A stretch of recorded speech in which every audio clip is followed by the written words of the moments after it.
is no longer an option. Visit salemnow.com and watch Sexploited in America, and visit sexploitedfilm.com. Hey, y'all, I'm Willie Robertson. And I'm Corey Robertson. We partnered with Echo. It's a new platform, not just streaming. Movies and series that are safe for your family. I love a podcast. Plus, Echo Daily Devotionals. Echo. Hey, Willie, what is Echo? Echo is my pet squirrel. Okay, now, Echo is not just faith-friendly, it is faith-driven. Be a part of something better. Echo. Echo. Where I wanna be. That's EKKL.com. From the News Talk STL Weather Center. I'm First Alert 4 Chief Meteorologist Steve Templeton. Nice weather. We're back to near normal heat. Low down to 67 degrees tonight. A high of 87 Thursday. Near normal humidity, nothing extreme. Sunshine to start, then increasing clouds in the afternoon, but we stay dry Thursday. It's Friday. We'll have a chance for some showers, maybe some thunderstorms late afternoon and evening, and isolated strong storms, especially southwest of St. Louis. Not out of the question. High of 84. Just have the umbrella handy for some off and on rain on Friday. That's the latest from the First Alert 4 Weather Center. I'm Chief Meteorologist Steve Templeton. This hour of News Talk STL brought to you by Window World of St. Louis.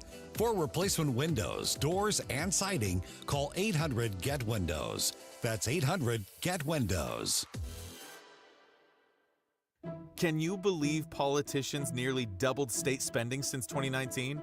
Yeah, that's twice the rate of inflation. What do we get for all that extra spending? Nothing. Yeah, and get this, over 200 loopholes are buried in our tax code, written by lobbyists for wealthy corporations. Our tax code is rigged against us. We get taxed on our paycheck, our home, everything we buy. I guess somebody's got to pay for all that spending.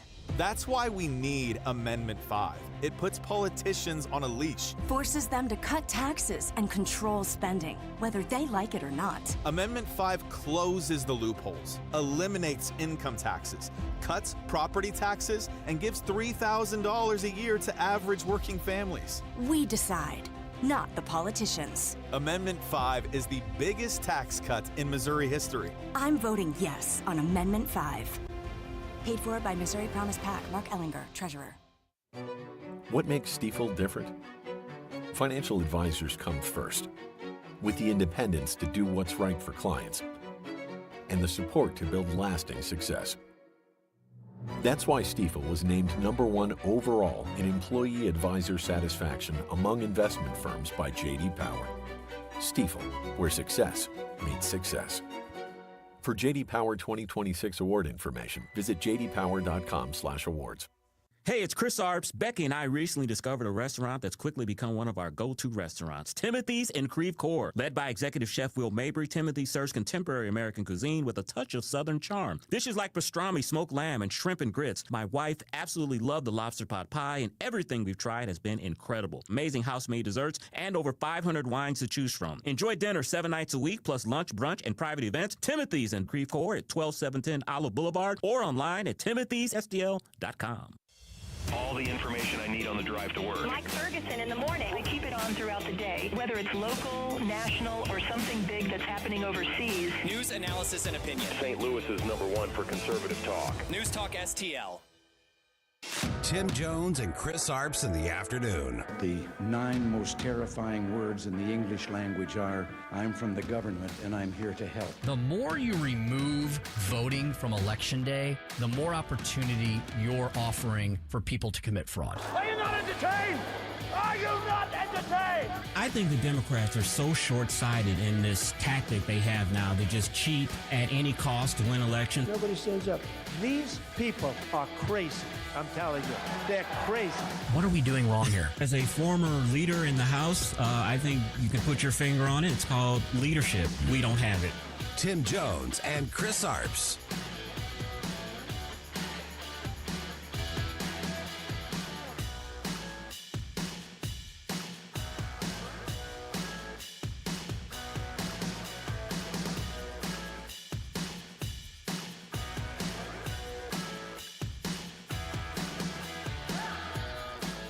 What I can't quite figure out is that why you were so obsessed with it, because you're already rich. I mean, and your scheme worked here. I mean, your net worth now is north of $12 million. You got over $1 million in cash awards during COVID, during a 12-month, 24-month span during COVID. $1 million you knocked down in cash money using federal resources. Now you're worth more than $12 million. You've got a pension that in its first year paid out north of $400,000 a year. 1 million people dead, you're getting rich. 1 million people dead, you're using federal employees to get cash awards for you. 1 million people dead, and you're here taking the fifth because you don't want to admit that what really happened in all that time was a multi-month, multi-year course of self-dealing. Isn't that true, Dr. Fauci? On the advice of counsel, I respectfully decline to answer based upon my rights under the Fifth Amendment to the Constitution. Yeah, well, silence is admission. Ooh, one of the many brutal lines of questioning, that one from our own U.S. Senator from the great state of Missouri, Josh Hawley, that Tony Fauci refused to answer. Chris, I watched a little bit of that hearing today.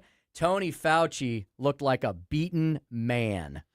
Well, he should be because, as Josh Hawley alluded to in that clip there, he got rich off of the COVID scandal. 1 million people died based on his recommendations. We talked yesterday about the Fauci diaries, where he was enamored with himself, considered himself a celebrity. He's the most famous man in the world. It's sickening. I talked about yesterday how when my mother was in the hospital and died of a heart failure caused by COVID, I couldn't go visit her. My mom had died alone. I felt guilt about that for a lot of months. So I have a lot of hard feelings against Dr. Fauci, and I hope that he doesn't get away with what he got away with. Well, he even though he had the unlimited pardon from Joe Biden's auto pen, that apparently was not enough to cause he and his lawyers to want to take a risk and face potential perjury charges. So if I think Josh Hawley was onto something there, he's got a full pardon. If he has nothing to hide, then why wouldn't he come up and just tell the truth, the whole truth, nothing but the truth? It's because Tony Fauci now cannot go back on any of the things he previously said because he will perjure himself. And I'm glad that he was exposed today, and his legacy will hopefully be one of negativity and nothing but. That's why I can't wait to speak to our 423 guest. Usually we have Zach Smith from the Legal Foundation. He's not going to be with us today, but we're going to have Stimson once again. He's a senior legal fellow at the Heritage Foundation as well. And I've got some questions for him regarding Dr. Fauci's pardon. Rand Paul said he's going to subpoena him next week. Can he be compelled to speak? What are the consequences if he doesn't show up for this? How extensive is his pardon? Got a lot of legal questions for Cully at 423. I mean, the line of questioning was brutal. Josh Hawley was, if you think it was just Josh Hawley, no, it was pretty much every Republican senator, and they hit him from all sides with every type of topic. Chris, they asked him about the Wuhan lab and why in the world were we doing research there in the first place. They asked him about his involvement with the Wuhan lab. They asked him about all the things that he said in his diary that he literally said. So, Tony Fauci may be laughing all the way to the bank, but knowing how big of an ego he has and how narcissistic he is, I think he's going to be pretty unhappy now that his reputation has been so damaged, as it should have been today on Capitol Hill. And I didn't get a chance to watch the hearings today, but did they ask him about him deleting emails and trying to destroy government records? Did they ask him about the whistleblower who said that basically Fauci was funding the Wuhan lab and was trying to cover it up? Did those questions come up as well? Rand Paul, did you destroy any federal record or tell anyone else to? I respectfully decline to answer. Rand Paul, you have an unlimited presidential pardon. What is your specific objection that you are making? I respectfully decline to answer. And it goes on and on and on. Rick Scott from Florida, did you personally receive any royalty payments connected to COVID? I decline to answer. Did NIH's financial ties influence decisions about which treatments were promoted by you or the people that worked for you? I respectfully decline to answer. I mean, they pretty much went into every line of attack just to get it on the record so he could sit there and act like, remember, Chris, before all this, he was the science and he knew everything. And Chris, there wasn't a microphone that guy wasn't willing to get behind. Exactly. And now he knows nothing about anything at any time. I got to tell you, I didn't watch the hearing today, but right now in the monitor above you, where their Fox News or Newsmax is showing clips from that. And just from the body language Gone is the smug, cocky, always smiling Dr. Fauci who felt that he could get away with anything and I'm a celebrity. He looks nervous there, Tim. He looks worried about these line of questions could in the future get me into some type of trouble. He doesn't look as confident as he had before. Even though he has an unlimited pardon, he doesn't look very, very settled to me. Well, and I think here's why. Tony Fauci, Chris, was probably looking forward to spending the rest of his days giving more speeches and giving more interviews and doing more book tours. Now he knows that everything that he says from this point forward can and will be used against him in a potential court of law or a congressional hearing.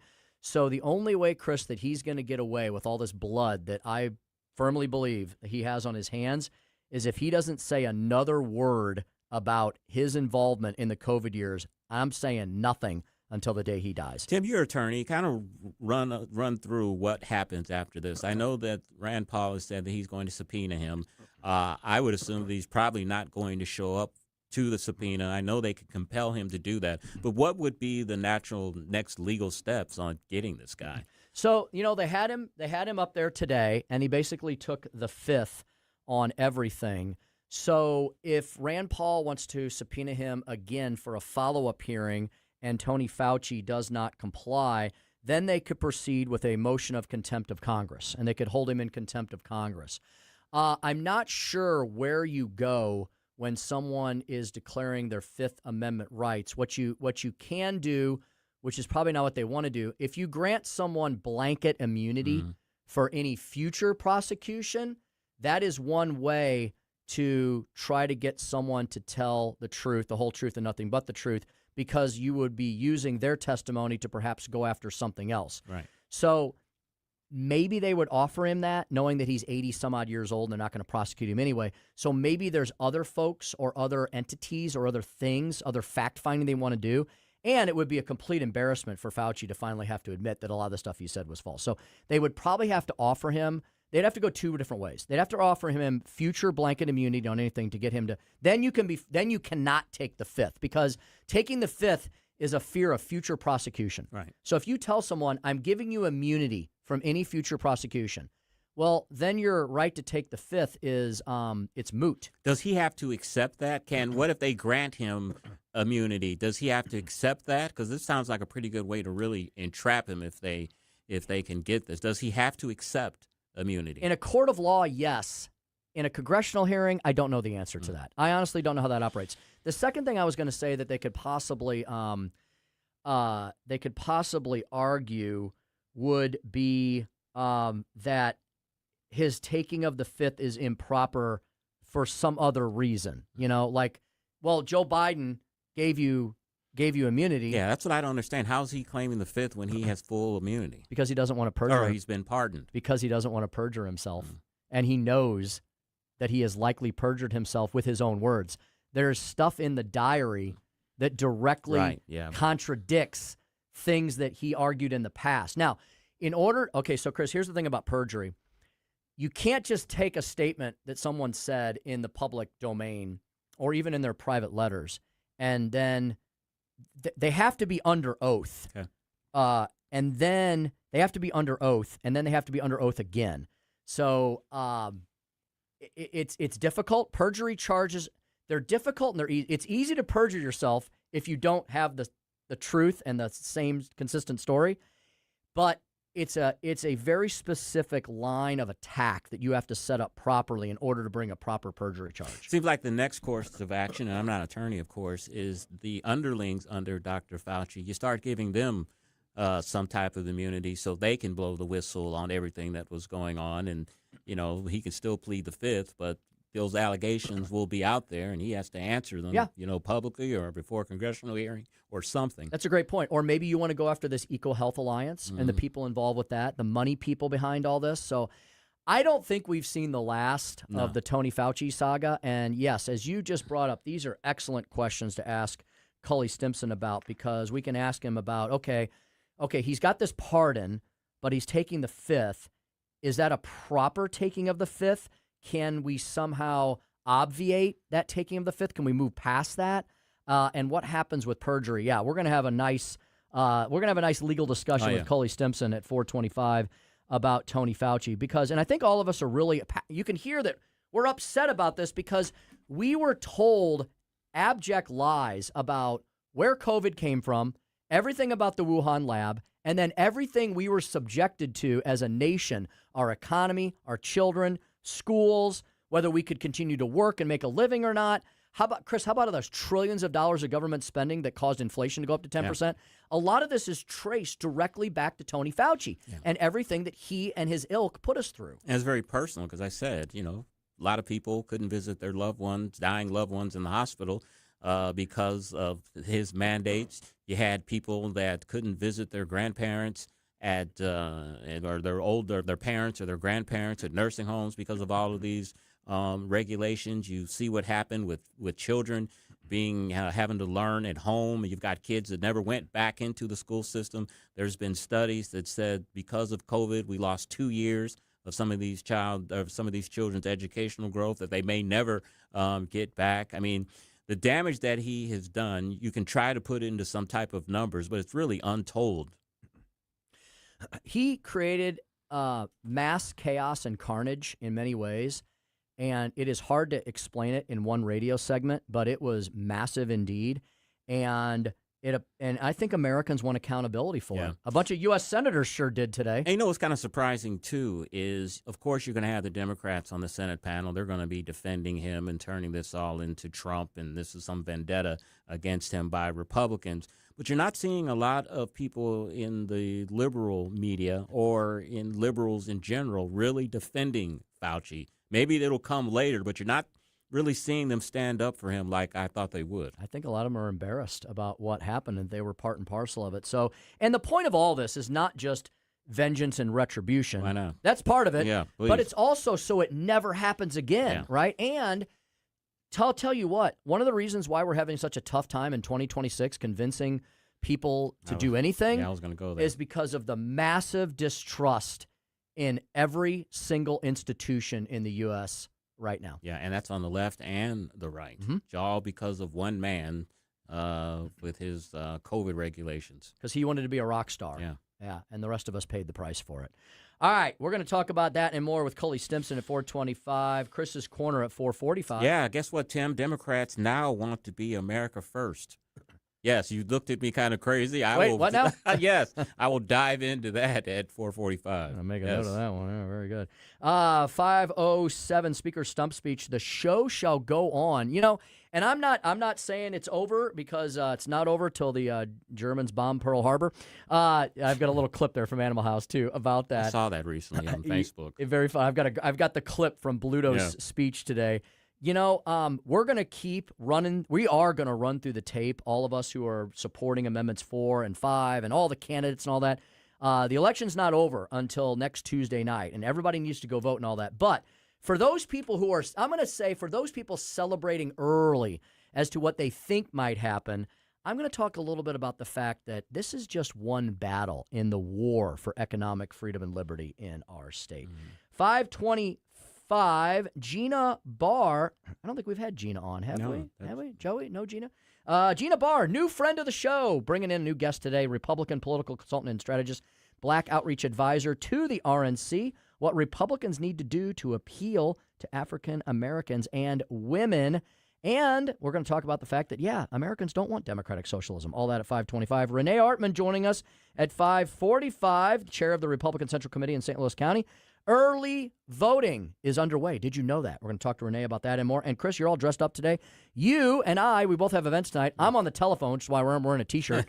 You're doing a live event at the St. Louis County GOP headquarters. Yes, this is going to be a Meet the Candidate forum. All of the St. Louis County executive candidates have agreed to attend, except for Senator Brian Williams. It's going to be at the St. Louis GOP headquarters.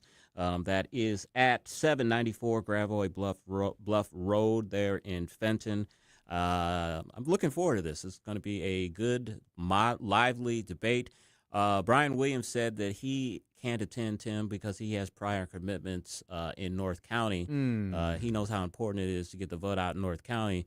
But this seems like something you put the event off till tomorrow, you come to the debate. You're going to have your two major opponents are just going to have a chance to just take shots at you, and you won't have any way to defend yourself. This is foolish decision in my opinion. I agree with you. I would think he'd want to be there, and you're going to be a very fair moderator. Yep. So, folks, if you want to see an awesome live event tonight involving all of the county of St. Louis, you need to go down to the Missouri GOP headquarters at Gravois Bluffs. I will be doing another telephone town hall tonight, so if you cannot make it out, but you'd like to listen to some more explanations and discussions about Amendment 5, AFPmissouri.com has all the details on that, AFPmissouri.com. Tonight we're going to have Dr. Bob Onder, Dr. Aaron Hedlund, and Representative Bishop Davidson. So lots of stuff going on. Chris and I are out and about all over the place. Yeah. This is why we are your number one station, not only for live and local conservative talk, but your number one station for election year 2026. Yeah. And more. And more, yeah. We'll tell you about election night coverage later on the show. We got to get to a break here. 4:23. Cully Stimson. He's going to be subjected to a lot of questioning from Chris and I about perjury charges, taking the fifth, and more. Next on the Tim Jones and Chris Arps Show. 101.9, 94.1 News Talk STL.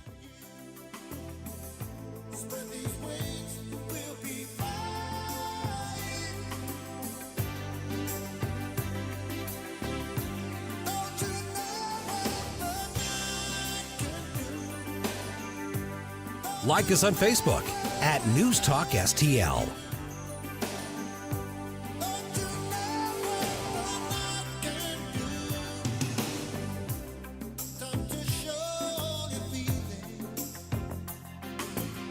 From the News Talk STL Weather Center.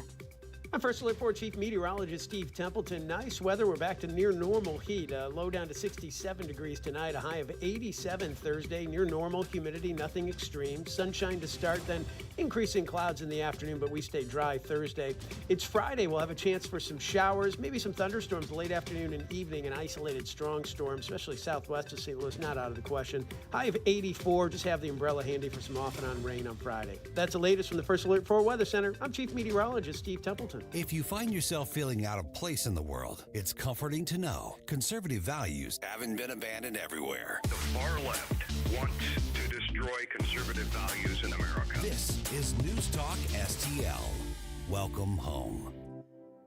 I just went to Comprehensive Chiropractic today. I really did. I didn't know we were going to have a live for them today, but here it is. So I can tell you what I just experienced. I experienced relief, okay? I had look, we're all very much involved in various campaigns all across the state of Missouri, as everybody knows, and that causes a lot of stress. It causes a lot of long hours. It causes a lot of hunched over the computer or the cell phone.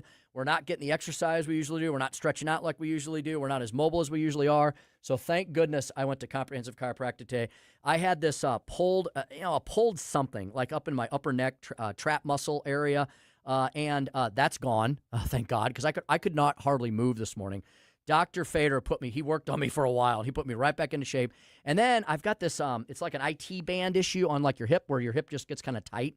And it's because I'm not stretching as much as I usually do. And I'm gonna get back to being a normal human next week after the election, and prepare for the November one. But Comprehensive Chiropractic fixes real world injuries and problems that you have. I am living proof of it. It just happened to me today.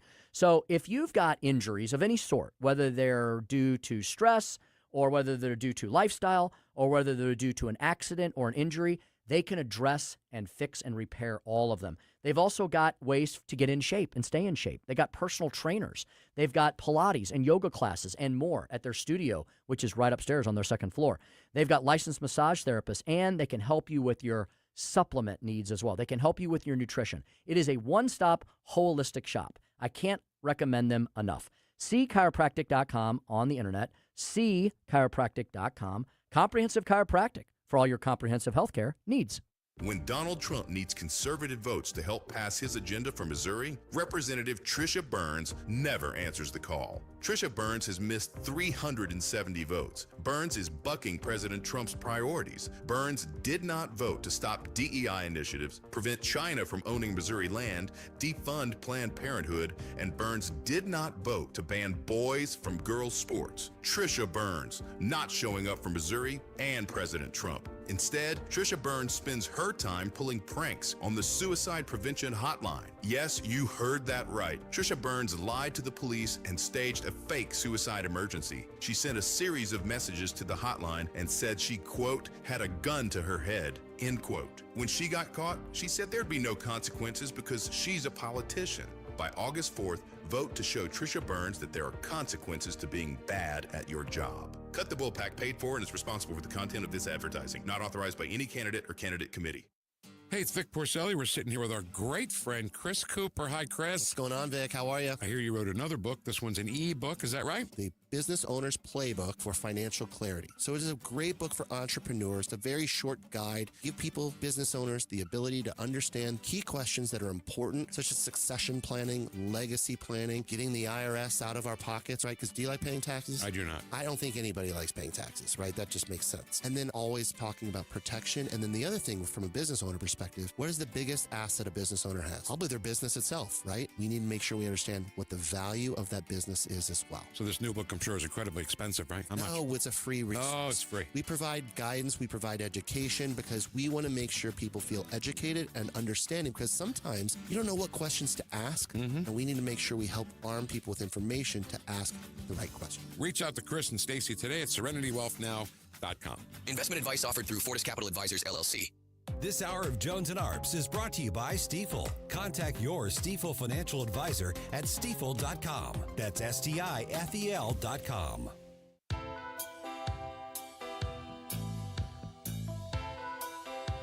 Dropping truth bombs and making you think.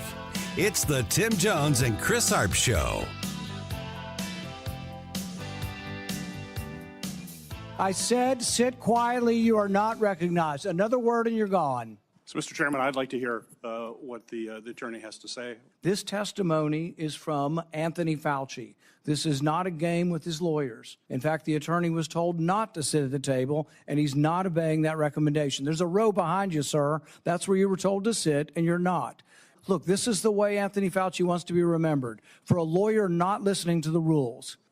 Security, please remove him from the room. 429 on the Tim Jones and Chris Arps Show. I did hear about that clip. I got questions about that. Can you do that, I guess? I mean, he is represented by an attorney. He's supposed to be beside him and help him. Let's find out what our next guest thinks about that and much more. He is Cully Stimson, Senior Legal Fellow at the Heritage Foundation. Cully, welcome back to the show. Great to be with you. Well, let's dive into the Fauci hearings today. Of course, that is the big news. My partner reminded me that Mr. Fauci pleaded the fifth 111 times throughout this proceeding. We also know that he has a pardon from Joe Biden when Joe Biden was on his way out. What is the next phase of this whole proceeding? Even though he has a pardon, is there a way for Fauci to be prosecuted? There could be at the federal level. And remember, the president, under the pardon power in the Constitution, has a pretty broad swath of authority to grant pardons or clemency to people for federal crimes. And so if you look at the pardon, which I'm holding here in my hands, Biden gave him a, quote, full and unconditional pardon for any offenses against the United States, which he may have committed or taken part in during the period from January 1, 2014 to 19 January 2025 in the various jobs he had related to his service. So any state in these 50 states, if they think they can get him on some criminal case, can certainly go after him. Furthermore, anything he says under oath where he lies in a federal venue, he can be prosecuted for perjury. And clearly his lawyer just told him, look, just take the fifth on everything and we'll sort it out, and that's the best course of action. I don't think it was good optics for him. I mean, when you're not even willing to say what the date is and what your name is and that sort of thing, there's nothing potentially incriminatory when you answer those questions. So I think Fauci's legal problems are just beginning. And I think next week, if you listen to Rand Paul, he says he's going to bring him up on contempt proceedings. We'll see whether he's held in contempt of Congress and then send the case to DOJ and then Gene Pirro at the U.S. Attorney's Office, where he used to work as a federal prosecutor. And, Cully, I think the anger the justifiable anger that we're seeing from everyone from U.S. senators down to Joe and Jane American, whose livelihoods, businesses, or kids were affected by Tony Fauci in one way or the other, are because of the fact that, Cully, doesn't it seem obvious that Tony Fauci was lying, and Tony Fauci's diary seems to prove a lot of those points? I think what his diary shows is that he is a first-class narcissist. In fact, I have a piece coming up on the Daily Signal here shortly talking about he's the modern-day Narcissus, reminding people where that actual Greek story came from. But yeah, he knew very early on that key facts that he was saying publicly were not true, and that the majority of people in the scientific community thought that the lab leak was the most likely origin of the COVID-19 coronavirus. And so, our anger should have been at China for their cover-up and not for telling people early on that there's a screw-up here and it's coming. It shouldn't be at a public health official whose high salary we were all paying, who bought into the masks and the social distancing, which there's no science behind that, and all of the collateral damage that has happened, not including just the deaths, but the collateral stuff like the loss of learning, not being able to go to your loved one's funeral and all the rest of it. So he's an arrogant SOB, and he's just starting to see his legal problems. This is the very beginning of his legal problems. Speaking with Cully Stimson, Chief Senior Legal Fellow at the Heritage Foundation. Cully, say if a state does decide to prosecute Anthony Fauci, give us kind of a roundabout of what kind of case that would be and how they could prosecute him. Well, we don't know what they would try to prosecute him for. We do know that the first line of defense would and will be that he either has qualified or absolute immunity because he was acting within the four corners of his professional responsibilities as either the chief medical advisor to the president or the member of the White House Coronavirus Task Force or the director of the National Institute for Allergy and Infectious Diseases, et cetera. And so that will have a lot of legs. And unless they can prove that he was acting outside the scope of his responsibilities, I think that, and they can prove a separate and distinct crime directly related to him, that's applicable under state law, that's a long reach. Now, let's be clear here. That does not mean that he still won't have to go through the motions and the trouble and the hiring of attorneys to defend himself in any state court were a state court to move out on that. And you saw that the Florida Attorney General already made some comments about how troubled he was by that, and they're taking a hard look to see whether in Florida he committed any crimes. And so I think other states, probably red states, AGs will be looking at that. So look, I think I would not want to be Tony Fauci. Because I think his legal problems are just beginning. Now, he has a great criminal defense attorney. Dave Shurtler is a friend of mine. He used to be in the U.S. Attorney's Office in D.C. If I ever got in legal trouble, I'd hire Dave. Dave,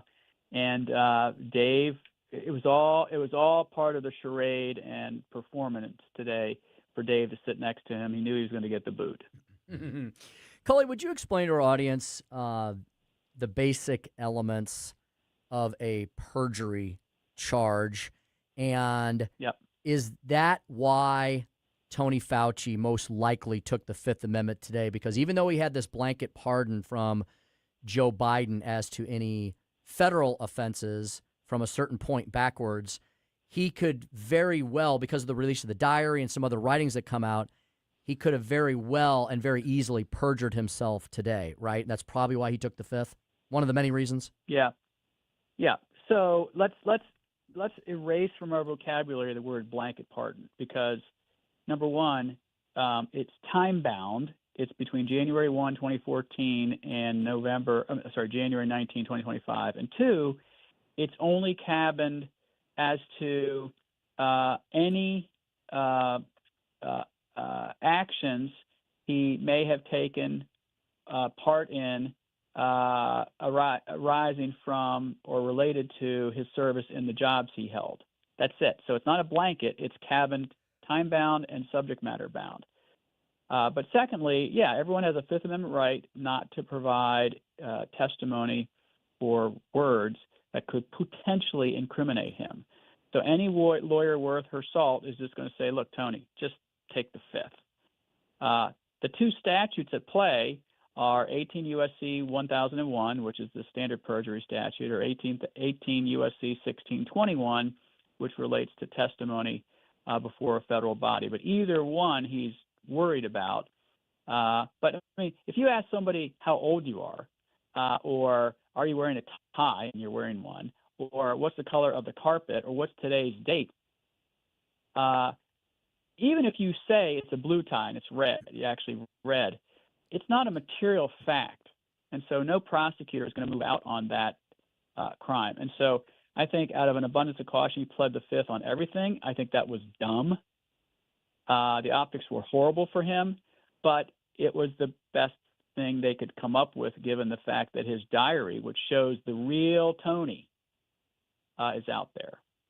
Cully, there have been some whistleblowers who worked for Dr. Fauci who have come forth, and Tim and I kind of discussed this at the beginning of the show. Some of the underlings of Dr. Fauci were giving immunity, and they, said some very, very incriminating things about him and that he did. Could that open up a prosecution of Dr. Fauci, even though he has this somewhat limited pardon? It depends.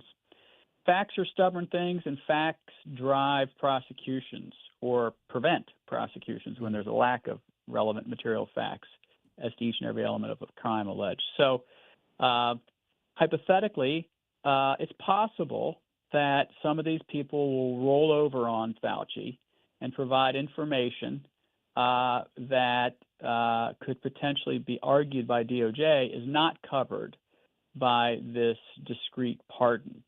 As a lawyer who's been a prosecutor at the local, state, and federal level, and a criminal defense lawyer and a former judge, I don't want to say it's not possible, but I have a hard time imagining what it would be. At the same time, we don't even know everything Fauci did. And he may have done things outside the scope of his responsibilities in the jobs he had, in which case Biden's pardon of him would be inapplicable, and he could be charged.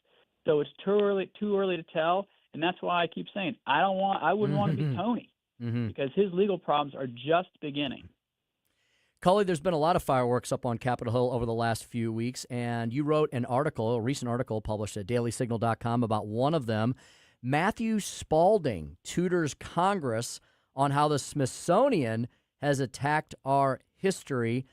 Cully, do tell about what that's all about. I know it has a genesis with the Smithsonian realizing that, go woke, go broke is still a lesson they haven't learned. Yeah, and I just dropped another piece on that same hearing where my colleague Mike Gonzalez also testified, and that's in the Washington Times. It was just released a couple hours ago.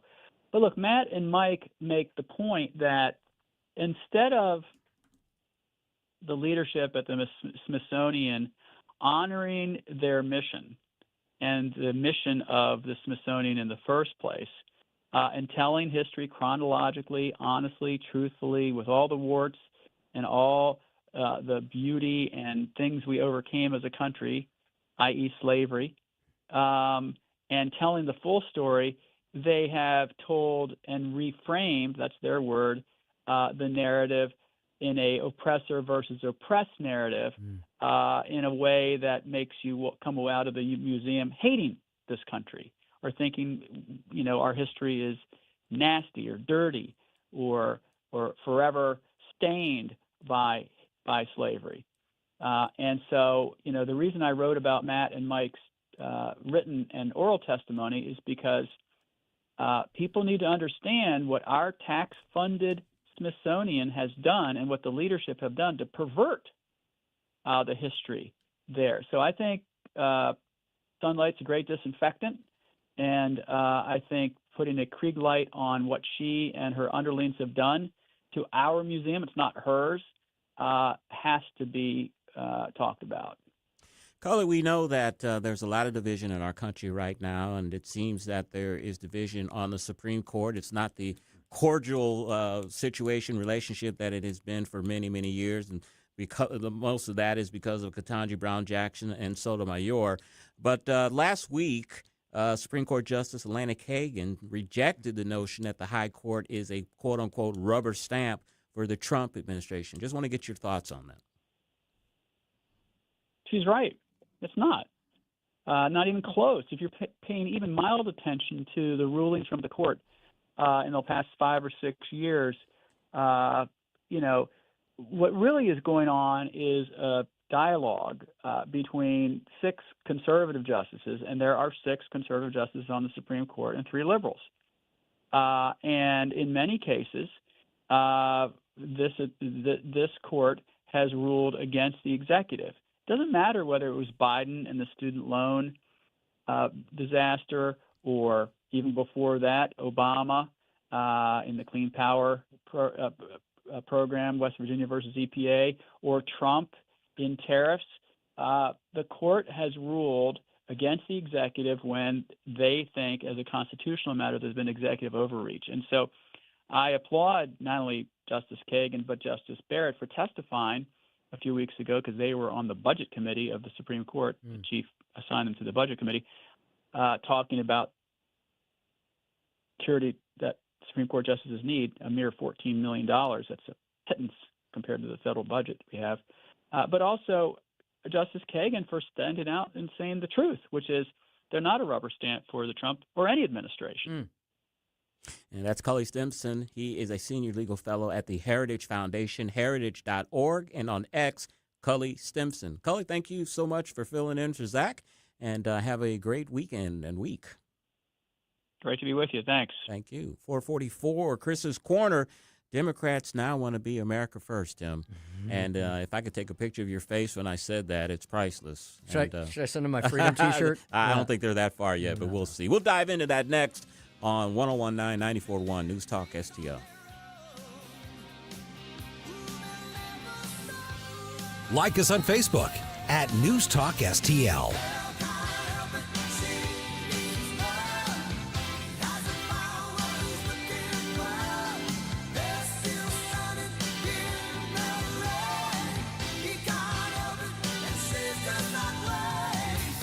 From the News Talk STL Weather Center. I'm First Alert 4 Chief Meteorologist Steve Templeton. Nice weather. We're back to near normal heat. Low down to 67 degrees tonight. A high of 87 Thursday. Near normal humidity, nothing extreme. Sunshine to start, then increasing clouds in the afternoon, but we stay dry Thursday. It's Friday. We'll have a chance for some showers, maybe some thunderstorms late afternoon and evening. An isolated strong storm, especially southwest of St. Louis, not out of the question. High of 84. Just have the umbrella handy for some off and on rain on Friday. That's the latest from the First Alert 4 Weather Center. I'm Chief Meteorologist Steve Templeton.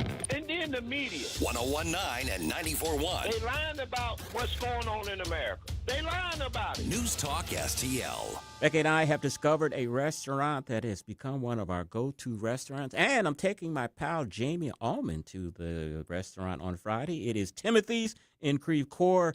Look, the atmosphere and ambiance there are terrific. It's the kind of place where you can really relax and enjoy a great meal. It's led by executive chef Will Mabry, and Timothy serves contemporary American cuisine, what they're calling a touch of Southern charm. You can have great dishes like pastrami smoked lamb, shrimp, and grits. My wife absolutely loved the lobster pot pie. It's one of my favorites, too. And everything, honestly, we've tried has been incredible. Timothy's also features amazing house-made desserts and over 600 wines to choose from. You can enjoy dinner at Timothy's 7 nights a week, plus lunch, brunch, and private events. Timothy's in Belleville Plaza in Creve Coeur at 12710 Olive Boulevard, or online at timothysstl.com. It's not pleasant to hear it, but Missouri is falling behind in its spending of state tax dollars, education, and health care. But there are ways to get Missouri moving forward again and produce a better life for all of us. That's why we at the Show Me Institute put together a 2026 Missouri Blueprint, a roadmap on how the state can move to a brighter future. The blueprint covers policy ideas from taxes to government transparency, from education to healthcare and budget reform. Let's allow students to attend the school of their choice. Let's adopt new proven methods to help the many school kids who can barely read. Let's limit state spending growth for Missouri's long-term financial stability. And let's invest in future needs with more nuclear energy. Why not common sense reforms to make things better for all Missourians? Check out our 2026 Missouri Blueprint, moving Missouri forward at showmeinstitute.org. The Show Me Minute has been brought to you by Show Me Institute and Show Me Opportunity. Bill, you're an old politician. Yup, sure am. So you know the old-timers warned that someone trying to sell you a pig in a poke was a con man. Well, sure. Well, no offense, Tom, but your politician's Amendment 5 is a pig in a poke, allowing politicians to raise our taxes without a vote of the people, and the politician's Amendment 4 takes away our power to do anything about it. Well, let's look at what's really inside Forward 5. Oh, don't do that. 5 hits hardest seniors and those struggling financially with new taxes on services like doctor visits, in-home care, and rent. Sales taxes could more than triple. For up to 80% of Missourians, it's a tax hike. And Amendment 4 ends majority rule, allowing a minority of the most liberal statewide voters in one district to effectively end our power to stop corruption and out-of-control spending and taxing. Slick plan, huh? No, Tom. 4 and 5 are schemes that hurt citizens and transfer our power and our money to politicians and lobbyists. That's why I'm voting no on the politicians' Amendments 4 and 5, paid for by Missourians for Fair Government. When decisions matter most, experience isn't optional. Tim Whitney has spent nearly 24 years serving Jefferson County through the Sheriff's Office. As a former SWAT commander, he has led under pressure, made critical decisions, and understood what it means to be prepared when leadership matters most. Today, as Undersheriff and Chief Financial Officer, Tim helps lead hundreds of employees, manages one of the county's largest budgets, and protects taxpayers with conservative accountability. Tim Whitney brings the kind of real-world executive experience Jefferson County needs in its next county executive. I'm Tim Whitney. Jefferson County isn't just where I've served. It's where my wife and I are raising our family and where we've chosen to build our life. I'm running for county executive because I believe our county's future matters. Together we can support responsible growth, strengthen public safety, protect taxpayers, and preserve the character that makes Jefferson County home. I'd be honored to earn your vote. Paid for by Friends of Tim Whitney, Heather Missy Treasurer. On the next Larry Connors USA. The story behind the story of fire on a U.S. aircraft carrier, killing more than 100. Larry Connors USA. Now weeknights 6 until 8 on News Talk STL. This hour of Jones and Arps is brought to you by Stifel. Contact your Stifel financial advisor at stifel.com. That's STIFEL.com.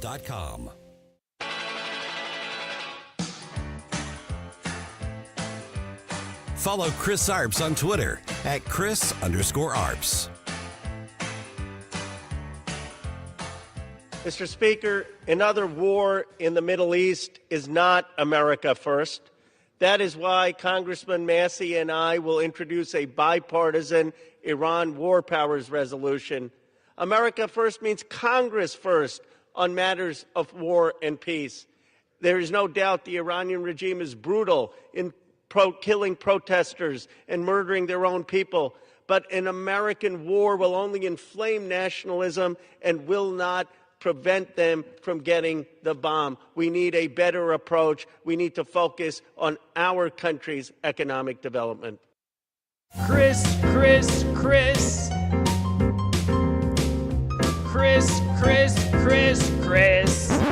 And if you don't know, now you know.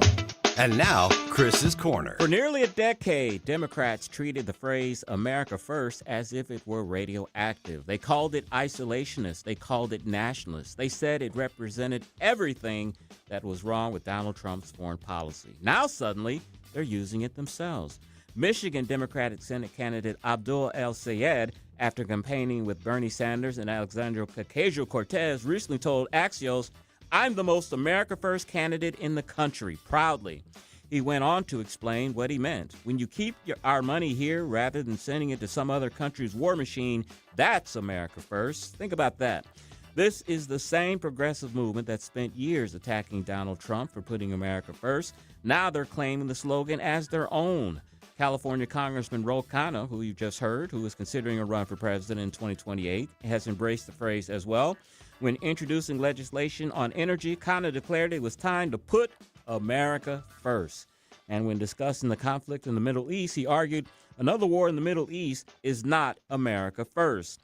Then there's Nebraska Senate candidate Dan Osborne, who wrote, "We need to be putting America first, not Israel first." He added, "We can't undermine the independence of the American military for any ally, much less an untrustworthy one that's already forced us to throw money at a useless forever war overseas." Notice something?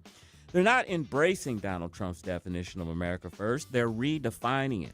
President Trump's America First agenda wasn't simply about spending less overseas. It was about securing the border, rebuilding American manufacturing, achieving energy independence, negotiating better trade deals, making NATO allies contribute more, and using American power strategically while avoiding endless nation building. That's a comprehensive governing philosophy. The new progressive version of America First is much narrower. It focuses primarily on opposing military involvement alongside Israel and reducing America's commitments abroad. Now, there is certainly room for debate over foreign aid. Conservatives have long argued that our allies should carry more of the burden for their own defense. Those are legitimate debates. But let's not pretend this is the same America First Democrats condemned for years. For almost a decade, many on the left portrayed the slogan itself as offensive. Now that public opinion has shifted and Americans are increasingly skeptical of foreign entanglements, some Democrats have decided the brand isn't so bad after all. The irony is impossible to miss. The political movement that spent years attacking America First has suddenly discovered it's a message voters like. So now they're trying to make it their own. The question for voters is simple.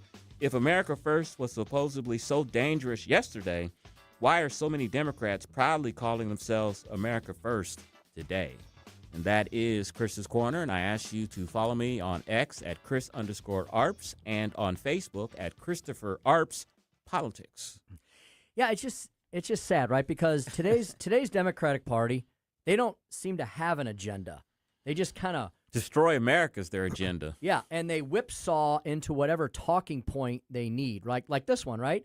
Yeah, a few minutes ago, 5 minutes ago, America First was some form of Christian white nationalist war cry, right? Now it's something that they're saying, well, we should be America first. And you're right. They're advocating for it for a different purpose, but they're adopting the label because they know they're all about labels. They're not about substance. What this reminds me of is during the Clinton era. And Clinton was very famous for a phrase called triangulation, where he took a lot of Republican values and a lot of Republican slogans and kind of used them for himself and turned a lot of people into supporting his policies.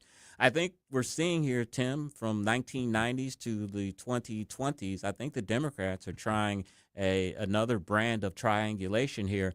I don't know if the American people are going to buy it. And more important, I don't know if their own people are buying it because they are so anti-America. And America First has been such a terrible slogan to them. I don't know if it's going to sell among the DSA AOC crowd. Yeah, and for them, it's just a veneer, right? It's just a cover to try to cloak the horrors of socialism and communism that they're supporting. But Bill Clinton had such a great way of diffusing Republican platforms and principles. He would take, the Republicans are like, hey, we need to reform welfare. We need to reduce the size and scope of government. Bill would say, well, yeah, sure. He'd say, let's do welfare to work. Yeah. Okay. He never advocated for the end of any programs. He just tried to make them a little more palatable. With abortion, right? How did you diffuse the Republican argument on abortion? Oh, sure. We'll make them safe, legal, and rare. He was a master at taking Republican hard charger initiatives and sort of watering them down and diffusing them. And part of the reason he did engage in triangulation was after 1994 when Republicans took hold of the House after a 30-year absence of doing that. A lot of people were saying that Bill Clinton was irrelevant. Even though you're the president of the United States, here you have the Republicans with Newt Gingrich's plan to change government. I think we had taken over the Senate as well. He was considered irrelevant. So to make himself relevant, I've got to latch on to some of these Republican ideals and pass them as my own to stay relevant. And he did. Yeah. He did. He pulled it off. And so, yeah, he was not a leftist radical Marxist, and so I think he was able to do that. I think your point's valid. Like, this crew is maybe not really believable on some of those points. Yeah. We're supposed to suddenly pretend that, no, they actually do like America because they're saying, well, we need to worry about more of America's concerns than what we're doing around the world. Yeah, I can't see AOC or this Abdel Al-Sayed cat up in Michigan or any of those folks as America First. That just ain't flying. I ain't buying it. Doesn't pass smell test. It does not. All right, we've got at 5:06 the Speaker's stump speech. The show shall go on. And we're going to have a new guest at 5:23. She's Gina Barr. She's Republican political consultant and Black Outreach Advisor to the RNC, someone I'm not familiar with. We'll ask her about what Republicans need to do to attract more black votes. And we'll end the show with Renee Artman, chairman of the Republican Central Committee on Early Voting. You're listening to the Tim Jones and Chris Arps Show on 101.9, 94.1 News Talk STL.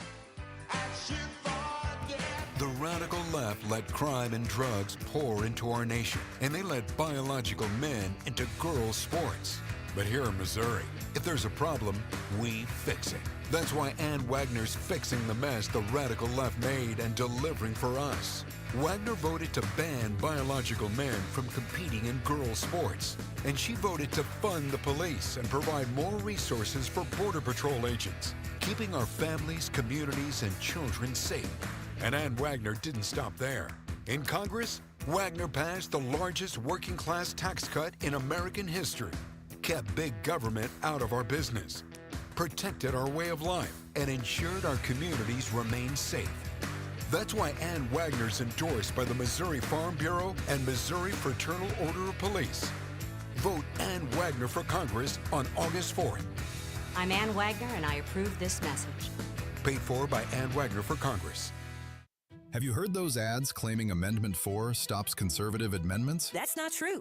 It actually stops a couple big cities from pushing radical ideas into our Constitution. Remember 2024? Only 8 out of 114 counties voted to allow transgender surgeries on children. That's terrifying. We can't let just a handful of counties rule the whole state. Exactly. Amendment 4 requires broad statewide support and keeps foreign money out of our elections. Vote yes on 4 this August 4th. Paid for by Freedom Principle MO, Missouri First PAC. Kate Sickles, Treasurer. Travis Wilson here, State Representative of District 106 in St. Charles, Missouri's first state capital. As a 31-year resident of St. Charles County, I know the issues that are important to our residents, such as protecting women's sports, stopping harmful procedures on minors, and fighting the woke agenda. As your representative, I know what it takes to bring new opportunities to our community to ensure our children have a brighter future. It's been the honor of a lifetime for my family and me to represent you, and I humbly ask for your vote again on August 4th. Paid for by Wilson for St. Charles. Merle Schneider, Treasurer. KLGY HD3 Clayton, K270BW Bellefonte, KNBS Bowling Green. This is News Talk STL at 101.9, 94.1. News this hour from Town Hall. I'm Keith Peters in Washington. Iranian missiles launched at Jordan have been intercepted. Jordan has said its military managed to intercept 5 Iranian missiles early on Wednesday. The interceptions come hours after the U.S. military said it had knocked down an Iranian missile barrage launched against American forces in the Middle East, shattering a brief pause in fighting. The U.S. military also confirmed it worked with Saudi Arabia's forces to strike sites in Iraq, where it says it targeted Iranian-backed militias. The Iranian strikes come a day after an Iranian government spokesperson said recent U.S. strikes destroyed critical infrastructure in Iran, including an airport tower and several bridges and tunnels. I'm Karen Shamas. During a Senate Homeland Security Committee hearing examining events surrounding the COVID-19 pandemic, Chairman Rand Paul asks Dr. Anthony Fauci if he regrets backing research in China that may have played a role in how the pandemic started. What was the reasoning, and are you sorry basically for making the decision? Would you, like given another chance, say, well, gosh, circumstances now as I know it, maybe it wasn't a wise thing. Can you explain to the committee why you chose to fund this dangerous research in China? On the advice of counsel, I respectfully decline to answer, based upon my rights under the Fifth Amendment of the Constitution. The Federal Reserve left its key interest rate unchanged Wednesday despite persistently high inflation and a spike in energy prices caused by the Iran war. The Fed's rate-setting committee reached the 9-3 decision after 2 days of deliberations. It was a rough day on Wall Street as a result of that interest rate decision. The Dow was down by 1,153 points. The Nasdaq dropped 433. More at townhall.com. You've probably heard all those ads for life insurance. Just a few dollars a day, apply online in minutes, no medical exam. Simple, easy, and cheap, right? Now you're thinking, maybe I should get a quote. Well, smart thinking. Everyone should have life insurance. But here's what they don't tell you. Those few dollars a day rates, they're for young people in perfect health. That's why everyone calls Big Lou the 50 to 60-year-old not-so-perfect candidate. Like you. You take prescription meds, and you're overweight. Winner, fried chicken dinner. Well, Big Lou works with life insurance companies that want people like you, with no surprises after you apply. In fact, if you're a 50-year-old guy with a few health glitches, Lou could probably find you $1 million of term life coverage for about $200 a month. So, yeah, you need life insurance. But unless you're young and healthy, you gotta call Big Lou, because he's like you, older, heavier, and on meds, too. Get a quote right now at 800-555-2085. 800-555-2085 or biglou.com. From the News Talk STL Weather Center. I'm First Alert 4 Chief Meteorologist Steve Templeton. Nice weather. We're back to near normal heat. Low down to 67 degrees tonight. A high of 87 Thursday. Near normal. Humidity, nothing extreme. Sunshine to start, then increasing clouds in the afternoon, but we stay dry Thursday. It's Friday. We'll have a chance for some showers, maybe some thunderstorms late afternoon and evening, an isolated strong storm, especially southwest of St. Louis, not out of the question. High of 84. Just have the umbrella handy for some off and on rain on Friday. That's the latest from the First Alert 4 Weather Center. I'm Chief Meteorologist Steve Templeton. This hour of News Talk STL is brought to you by Stifel, serving investors for over 130 years. Contact your Stifel financial advisor at stifel.com. That's STIFEL.com. Travis Wilson here, State Representative of District 106 in St. Charles, Missouri's first state capital. As a 31-year resident of St. Charles County, I know the issues that are important to our residents, such as protecting women's sports, stopping harmful procedures on minors, and fighting the woke agenda. As your representative, I know what it takes to bring new opportunities to our community to ensure our children have a brighter future. It's been the honor of a lifetime for my family and me to represent you, and I humbly ask for your vote again on August 4th. Paid for by Wilson for St. Charles. Merle Schneider, Treasurer. Simply Health with Dr. Brian Deloney. Peptides are everywhere right now for fat loss, healing, brain health, even longevity. But are they safe? Are they hype? Or are they the future of regenerative medicine? This week, we break down the truth about peptides, what works, what's misunderstood, and what you need to know. Don't miss it. Simply Health with Dr. Brian Deloney. Saturdays at noon on News Talk STL. To find out more about Simply Health Integrated Medical, log on to simplyhealthintegrated.com. When Donald Trump needs conservative votes to help pass his agenda for Missouri, Representative Tricia Burns never answers the call. Tricia Burns has missed 370 votes. Burns is bucking President Trump's priorities. Burns did not vote to stop DEI initiatives, prevent China from owning Missouri land, defund Planned Parenthood, and Burns did not vote to ban boys from girls' sports. Tricia Burns not showing up for Missouri and President Trump. Instead, Tricia Burns spends her time pulling pranks on the Suicide Prevention Hotline. Yes, you heard that right. Tricia Burns lied to the police and staged a fake suicide emergency. She sent a series of messages to the hotline and said she, quote, had a gun to her head, end quote. When she got caught, she said there'd be no consequences because she's a politician. By August 4th, vote to show Tricia Burns that there are consequences to being bad at your job. Let's Go Brandon PAC paid for and is responsible for the content of this advertising. Not authorized by any candidate or candidates committee. Chris Foss, Treasurer.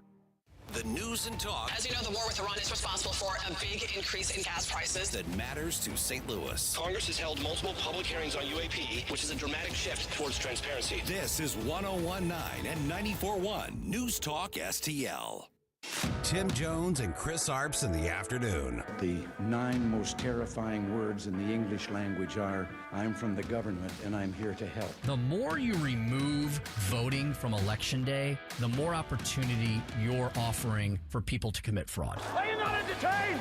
Are you not entertained? I think the Democrats are so short-sighted in this tactic they have now. They just cheat at any cost to win elections. Nobody stands up. These people are crazy. I'm telling you, they're crazy. What are we doing wrong here? As a former leader in the House, I think you can put your finger on it. It's called leadership. We don't have it. Tim Jones and Chris Arps.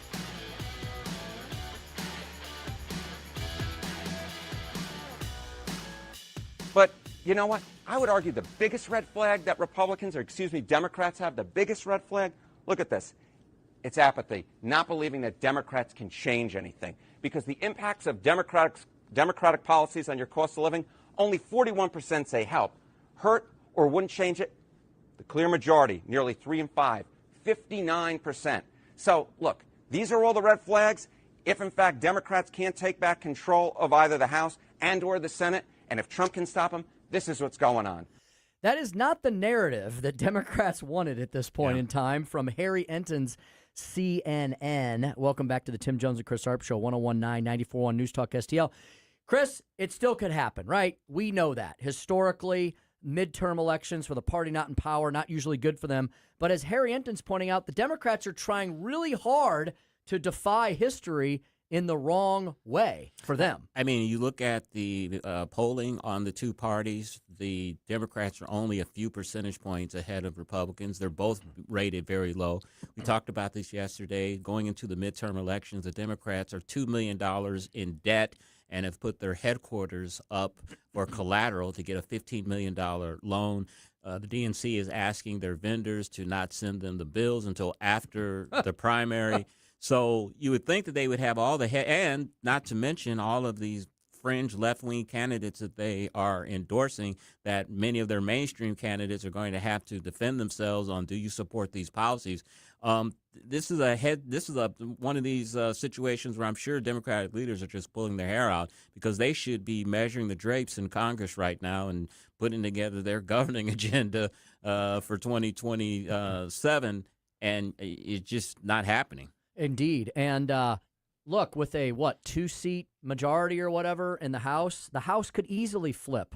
And the fact that there's doubt now, there should be no doubt. There should have been no doubt on that. So Republicans need to take advantage of this. And they need to point out that we are not the party that hates America. We're not the party that wants to blow the border wide open again. We're not the party that wants to unleash criminals on your streets. We are the party that wants to help out as far as affordability, because they created this crisis. Yeah, the affordability issue, it's starting to fall flat. And as Harry Enton was pointing out, Democrats are no longer really leading on that. Their own voters are questioning whether any of their policies could help with the affordability issue. Yeah, the one sign of hope for the Democrats, and they are the type of party that roots for America's failure, is what's going on in the Middle East with the war, which is raising gas prices. That is affecting affordability. Heard Paul Kurtman today on Tony's show talking about how the markets did not do well this today. Federal Reserve Chairman gave a speech. They left rates alone, but it looks like there could be a possible raising of interest rates in the near future. So that is a sign of good news for them, not for America, of course, but I don't think it's enough. They have some real headwinds in front of them. They do indeed. And we will be following all of those races through the August primary, which is next Tuesday here in Missouri. Then we'll all be preparing for the November general. We're your one-stop shop. We're your one-stop shop for election 2026. I'll get to that in just a minute. Tonight, there's two big events. Chris is hosting one of them. I'm hosting the other. Chris will be live at the St. Louis County Executive Candidates Forum. He'll be moderating that and herding all the cats. That is at 7 p.m. tonight at the Republican Central Committee headquarters. And Come on out. We're going to talk to Renee Artman about that at 5:45, and we're going to talk to her about the fact that early voting is available. It's open right now. If you're going to be out of town next week, if you're worried about lines, if you're worried about the weather, then you can go vote anytime between now and next Monday early. Tonight, I'll be hosting another telephone town hall. That will be at afpmissouri.com. afpmissouri.com. Tonight, we've got Dr. Bob Onder, Dr. Aaron Hedlund, and Representative Bishop Davidson. Got a couple more of these in the can. As I said, we're going to run through the tape. Finally, Tony Colombo is hosting. TC. He's hosting election night coverage, as he's done, Chris, for decades. Literally. Decades, and he loves doing it. And if he is so kind, Chris and I will likely be making an appearance on the program. We will be likely tapped along with all of our other News Talk STL hosts. So you're going to hear from all of us. It'll be like All-Star Night, Tuesday, August the 4th, 7 p.m. Coverage begins. Real-time coverage of the stories behind the results what the results mean for you and your family and what the results mean for the future.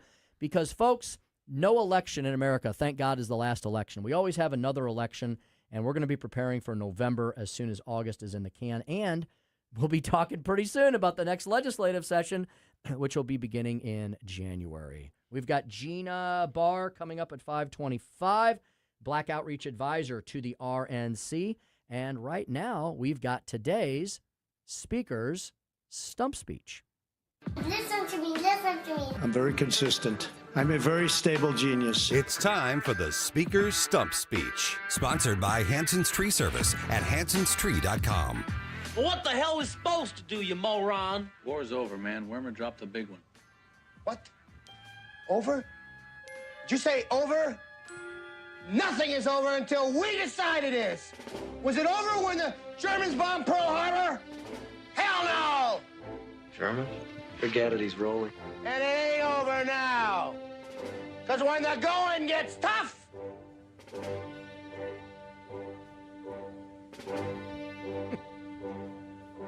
the toughs get going.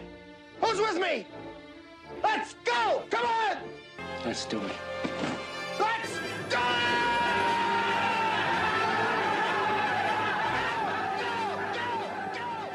The very famous, no longer with us, looking down on us and laughing at us from above, Belushi, that gave the Bluto speech in Animal House. One of the best movies, maybe not safe for your young kids, but it's a great movie indeed. It's got so many one-liners. There's a lot of one-liners people say that some of you may not realize came from Animal House because it was just one slapstick one-liner zinger after another. So I say that in some comedic fashion, but also to point out a serious thing. And the election is next Tuesday, and all my comments here are not meant to say that I know what's going to happen, because I don't. Nobody knows. We all have to go vote, right? And so that's my number one message. Forget the ads. Forget the people. Forget all the angriness and the hostility and all that. Look at the issues and the candidates and consider them carefully. Because these are serious decisions that we're making. Who is going to represent us in the Missouri House? Who's going to represent us in the Missouri Senate? Who is going to represent us in all of the counties that surround us from where our beautifully, overly ostentatious studios are? We're getting new carpet in here, by the way. It looks fantastic. Who's going to represent us? Those are important questions. So you need to put aside the noise and the ads and some of the anger, and you need to decide who is going to be the best public servant. Who's going to be the best elected official? And then on all these ballot questions, which have really sucked all the oxygen out of the air and definitely been front and center in a lot of our minds, there's two that haven't gotten as much coverage, Amendments 1 and 2, and we've talked about those. One of them has to do with the renewal of the Soils and Conservation Tax, comes up every decade or so, and the other one has to do with an elected assessor statewide. I think you should vote for number 2, for sure. Number 1, you decide whether you want to renew that tax or not. Number 2, every county will have an elected assessor after this. Mainly it's for Jackson County. I think that's fine. 4 and 5, the big kahunas. And I'm not giving this little Speaker Stump speech today to say that I am prepared to decide that I can tell you what's going to happen next week. I've seen lots of polling on Amendment 5. I've seen a lot less polling, to hardly any, on Amendment 4. I've been watching social media. I've been watching real life, because social media is largely not real life, especially when it comes to campaigns, early season. I've done more town hall events than I can remember. I've spoken with lots of you. I've talked to a lot of normal people. I've talked to some politically inactive people. I've talked to some people who go vote every single election, but they don't participate much more than that in the political process, and that's fine. Everybody's got busy lives. So I could take any of those anecdotes and I could say, well, according to social media, this is what's going to happen. Or I could say, according to the live town hall that we had last night, which was standing room only and had a really nice, polite, attentive, inquisitive, intellectually honest, and very tough questioning crowd, that a different result is going to happen. So I don't want anybody to take any of my comments today that I've decided that, well, everything's over, everything's done, it's all decided, we all know what's going to happen next Tuesday, because we don't. And the only way that we will know for sure that we all did the best we could is if everyone goes and votes. please go vote on August the 4th. Now, the next 2 days are going to be the last 2 days that I'll be fully on the air on this show for about a week. I got a family vacation coming up. We planned it like 6 months ago. I had no idea these big items 4 and 5 were going to be on the ballot, so I won't be on our show here every day. I will likely be calling into a couple of the other shows. I'll call into election night coverage and do that and so forth. But this is my last opportunity to talk to you about all these things on the ballot. So tomorrow, I'm going to heavily focus on Amendment 4, and on Friday, I'm going to focus on Amendment 5. But today, to kind of prove the point that I'm not saying anything is over at this point, that's why I'm going to do 4 and 5 for the rest of the week. But I do want to give some thank yous, and I want to point out some very important things. First of all, the title of today's Speaker Stump Speech, "The Show Shall Go On." No matter what happens next week on the big kahuna proposals of Amendment 4 and 5, there's going to be a lot more work that still needs to be done. Let's take Amendment 4, for instance. If Amendment 4 does pass, that's not necessarily the end of the story. Despite what some people say, that there's never, ever, ever, ever, ever, ever, ever going to be another, quote, citizen-led, I've been calling them leftist billionaire-led, special interest-led petitions ever again. There might be. They may still try. The lunatic left may try. They may try to undo Amendment 4. And so if Amendment 4 passes, we're going to have to continue to guard our constitutional henhouse. Now, if Amendment 4 fails, we're going to have to come up with a plan B. So Chris and I and everybody here at the station has in some substance, most of us have been part of the political dialogue and the public policy discourse of this state for a long, long, long, long, long, long time. And over that long period of time, we've had plenty of victories, we've had plenty of defeats, we've had plenty of draws, and we've had to do what? Pick ourselves up and move on in the case of any setbacks. We haven't had an election loss over the past many decades and gone, well, I guess we give up, we'll just sit in the corner and cry. No, we move forward and we live to fight another day. So if Amendment 4 fails, I will tell you that there are people planning to orchestrate whatever Plan B or Plan C or Plan D might be immediately, because we can't give up on Missouri's Constitution and let it be continued subject to attack. We learned a lot this summer about where people are on the concept of protecting our Constitution. I heard a lot of people say, I am all for protecting Missouri's Constitution. I just don't like X, Y, and Z in Amendment 4. Okay, well, maybe we take some of those things into context if it doesn't work out next week, and we try again. I really hope Amendment 4 passes, and I still think there is absolutely a pathway to victory for that. So again, I'm just explaining what's going to happen, whether it passes or fails. Same thing with Amendment 5. Let's say Amendment 5 does pass, and I do think there is a pathway to victory for that too. There absolutely is. If the Republicans who support Amendment 5, and if you look at the polling that I've seen, a majority of Republicans all across the state, everywhere, do support Amendment 5. The question is going to be, do enough Republicans turn out to vote for that, or will they get overwhelmed by the Democrats who viciously oppose Amendment 5? Because, of course, Democrats oppose Amendment 5. Democrats have never wanted to cut any tax or reduce the size and scope of government or government spending ever. So if it does pass, there's a lot more work that has to be done. We've been talking about the fact that if Amendment 5 passes, there's a ton of implementing language that has to be constructed. And that's going to happen very quickly. There could be a special session later on this year. At the very least, I think they're going to fully tackle it and try to pass a bill in the next legislative session, which is less than 6 months away. So there's a lot more work to be done, even if 5 passes. Now, if 5 does not pass, nobody in Missouri who is a hardcore Reagan Republican or Trump Republican is going to give up on eliminating our income tax. Do you know, folks, that since I was honored to work with people like Eric Schmidt and Eric Burleson and others 12 years ago on the first income tax for Missouri, there's been people ever since then who have said, you know, this seems to be working. How about we do more? The Missouri House, over the last 2 years, has passed 5 bills to eliminate the Missouri income tax. They were statutory measures. They weren't ever going to go to the ballot. The Senate killed those bills, and everybody instead said, well, we're going to do this Amendment 5 because it's more of a bigger kind of bite at the apple. And I fully support the policy of Amendment 5, obviously. I'm working on the campaign, and because I fully believe in the campaign. I always have believed in eliminating the income tax. And this was a big, bold, courageous, visionary way to do it. But if it doesn't quite work out, am I going to give up on something I've been working on for almost 2 decades, eliminating the income tax? Heck no. And I know a ton of legislators that will, before the ink is barely dry on the electoral results next Tuesday, if Amendment 5 doesn't quite make it, they're going to be drafting bills and legislation to go right back at it and eliminate the income tax a different way. My point is, every election does not necessarily mean the end of anything. It usually means the beginning of the next phase. And whatever happens next week, and I, again, truly believe there's a path to victory on both of these key components, that will just be the beginning of some of the work and the heavy lifting we're have to do. Finally, I want to give a huge thanks out. I want to give a huge shout out, a huge thank you to so many people that have worked on this effort that I've directly had the privilege of working with throughout this. And that includes my team of regional directors who have been all across the state this summer working their butts off. I didn't know some of these folks before June of this year. And my confidence in the future of the state of Missouri and America was really lifted up this summer because I met some really amazing people, some around my age, but many younger than me.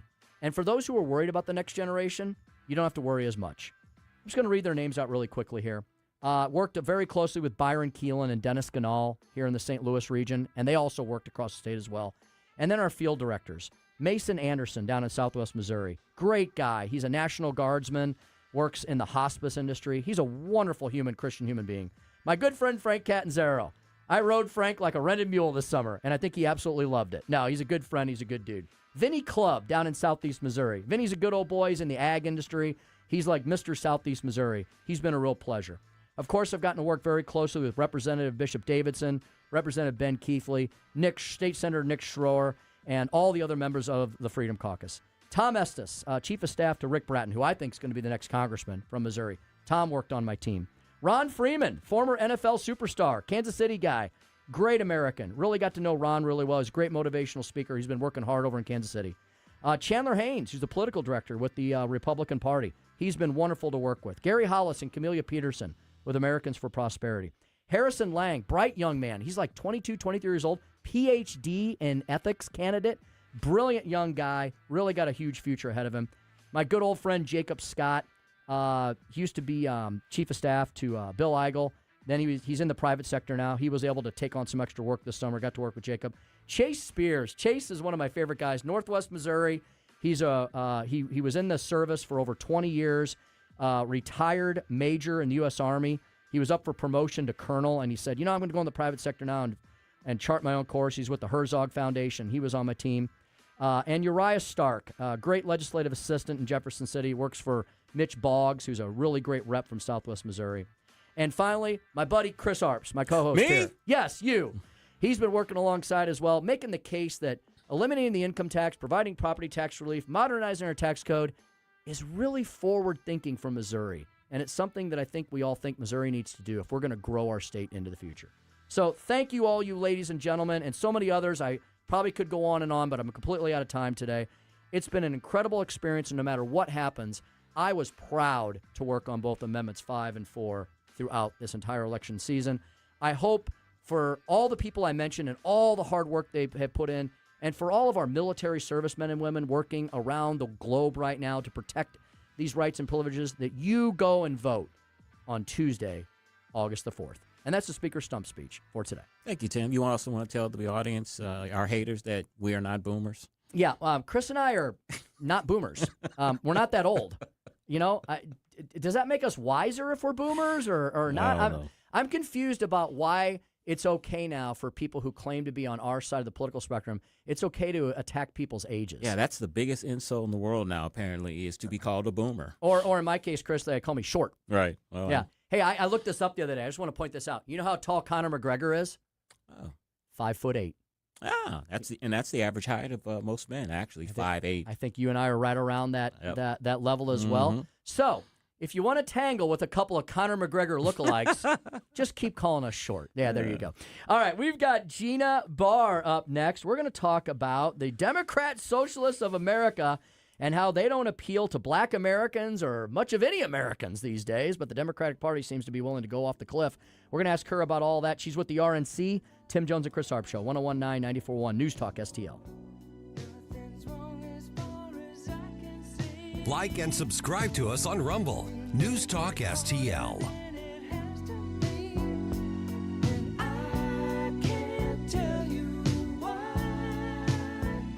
From the News Talk STL Weather Center.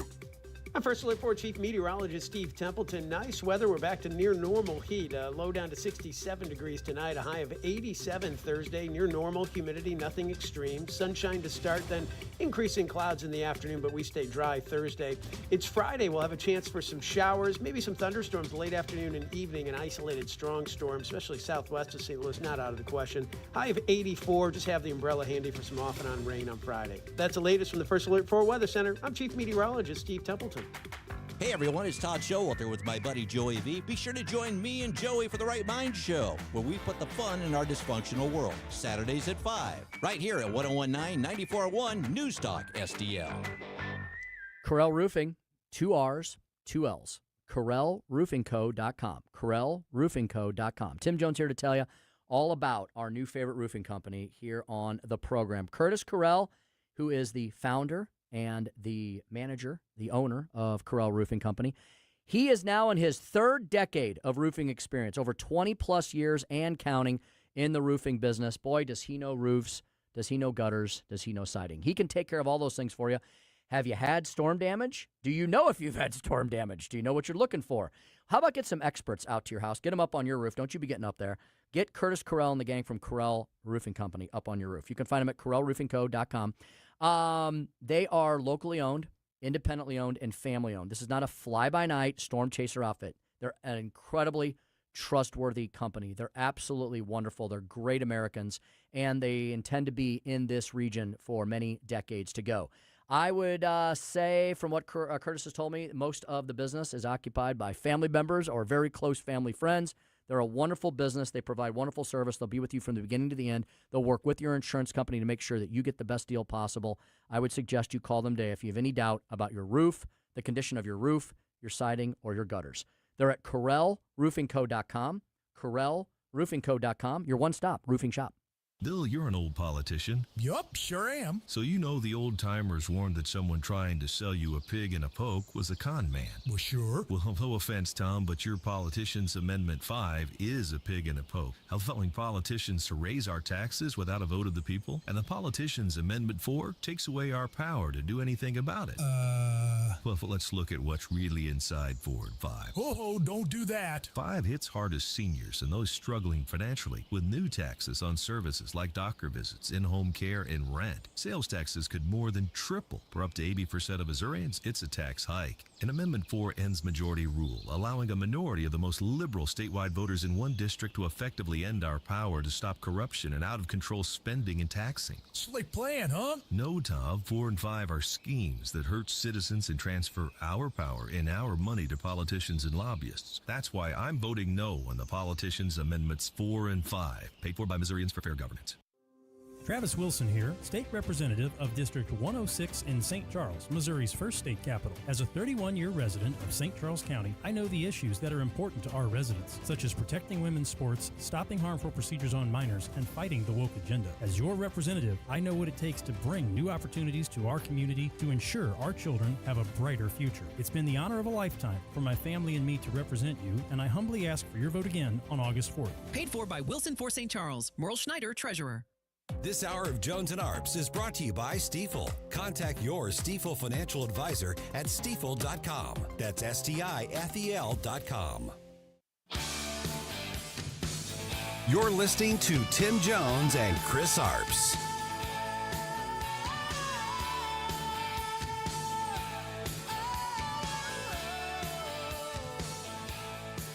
Republicans think that their one chance is the image of the Democratic Party. We've been seeing it in the primary season. Socialists winning Democratic primaries, candidates from the far left. And look at this here.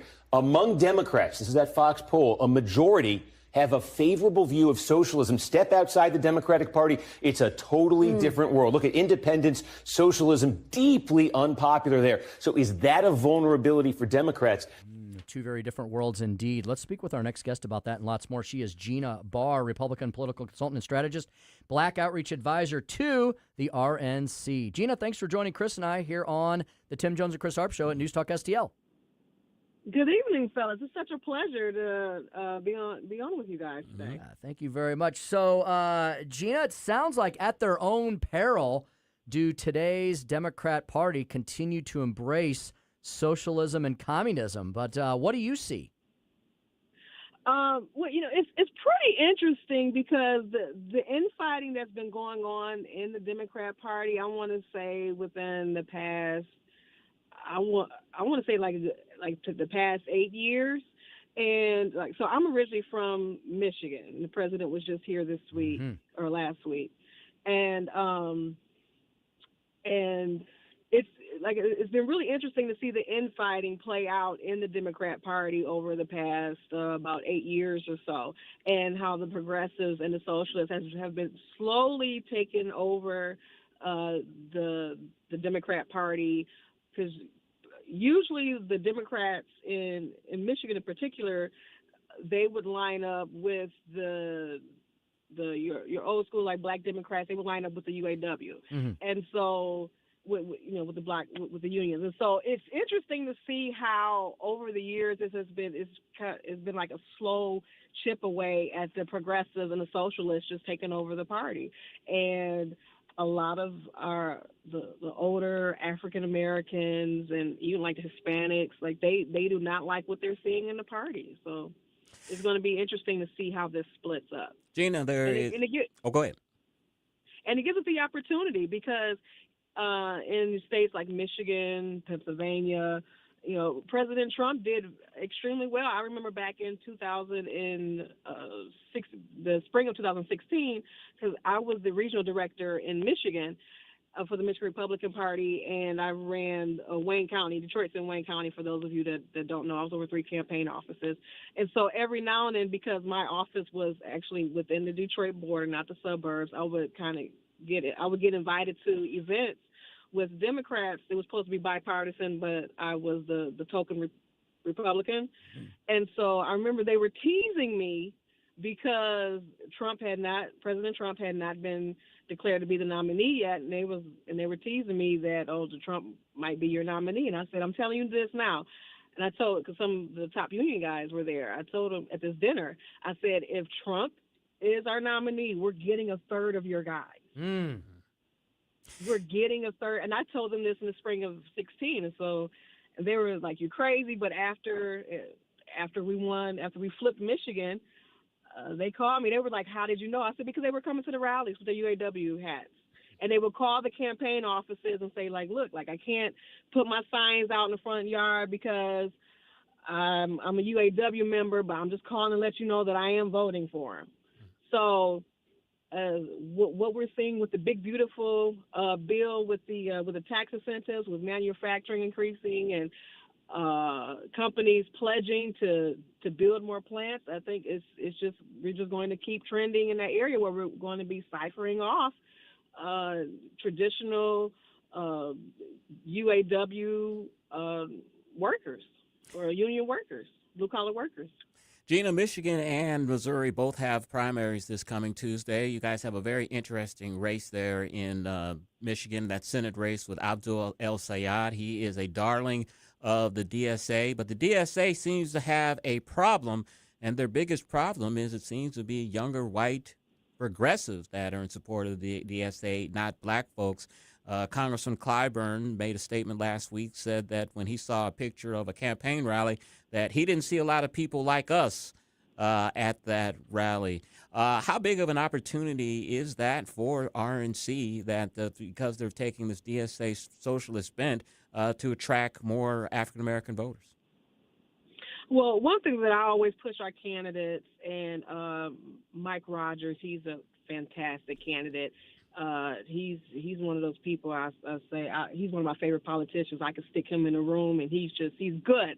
Like, you don't have to prep him too much, and he's comfortable no matter where you put him. And so it's important for our candidates to be willing to going out and talking to every voter, because you don't get the vote that you don't ask for, right? Yep. And so a lot of times we have sometimes Republican candidates and consultants, they say, well, we're not going to get the vote, so we're not going to try. But if you don't try, you're definitely not going to get the vote. And when it comes down to like slim margins, like here in Michigan, Missouri, North Carolina, Georgia, talking to every voter matters. Because, like, for example, like the last election cycle, Mike Rogers, he only lost one county in particular, Saginaw County, by 900 votes, 940 votes, I believe. And so he didn't do that bad in Genesee County. And so, it's like that across the country.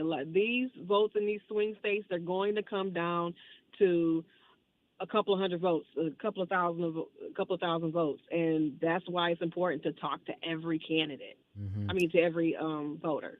Yeah, Gina, in a year that's supposed to historically be bad for Republicans because they're the party in power and it's the midterm, so nothing, history says supposed to be bad. But Gina, this year provides an opportunity, right, for the RNC, especially to reach out to black voters and minority voters because the Democrats have gone so far off the rails. I mean, a lot of Hispanic and Latin American voters, they fled things like socialism and communism. So they probably don't want it here, right? Right. Yeah, it does. It creates a great opportunity. But the thing about it is that President Trump, he really led the way. He was very passionate about going and getting voters of color, right? And that's just a term that we use.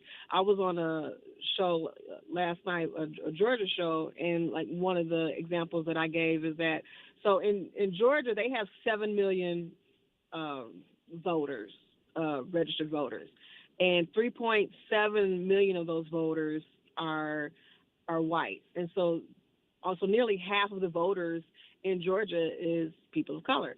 And so it's important to and I cannot stress this enough, is that as candidates, you need to talk to every person because you don't get the vote that you don't ask for. And so President Trump, he led the way. And so our candidates have to be just as passionate about talking to voters and getting those voters to come out for them and just making those connections and talking to people in the community.